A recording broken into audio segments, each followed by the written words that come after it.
اللہ فخر کرتا ہے کہ عمر دیکھو دیکھو یہ میری بارگاہ، اللہ فخر کرتا ہے، اللہ یعنی خدا خود میرے مجلس بود، اللہ فخر کرتا ہے۔ اب سوچیں تو ہم نے اپنی بیٹی کو بتایا کہ نوجوان اور بڑا نیک ہے،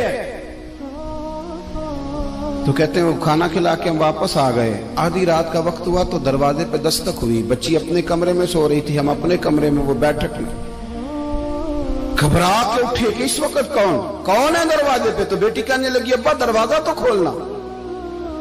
کہتے ہیں دروازہ کھولا تو 20 سال ہو گئے تھے بیٹی کو، کبھی اس نے چل کے نہیں دکھایا تھا، کبھی دوڑ کے ادھر جاتی کبھی ادھر آتی، کہتی الحمدللہ اللہ نے میری ٹانگیں ٹھیک کر دی۔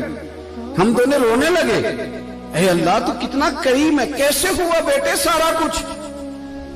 بیٹی کہنے لگی ابا آپ نے کہا تھا نا کہ نیک نوجوان آیا ہے، تو میرے دل میں خیال آیا اللہ اگر واقعی نیک ہے تو اس کے صدقے مجھے شفا ہی دے دے۔ یا ایھا الذین آمنوا اتقوا اللہ وابتغوا الیہ الوسیلہ۔ تو کہنے لگی ابھی میری دعا بھی پوری نہیں ہوئی تو رب کریم نے فضل کیا ہے اور مجھے شفا عطا کر دی۔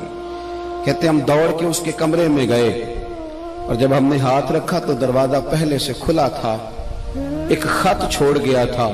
آج کل کے پیر کی کرامت ہوتی تو فیس بک پہ دے دیتا، باقیوں کو بھی ذرا بھول پتہ چلے۔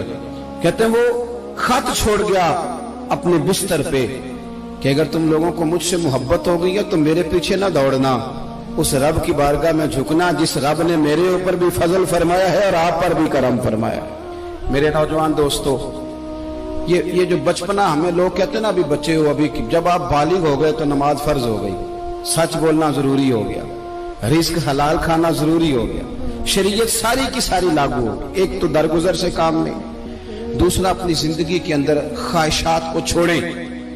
سادہ کھانا تو ویسے انسان کو تندرست رکھتا ہے۔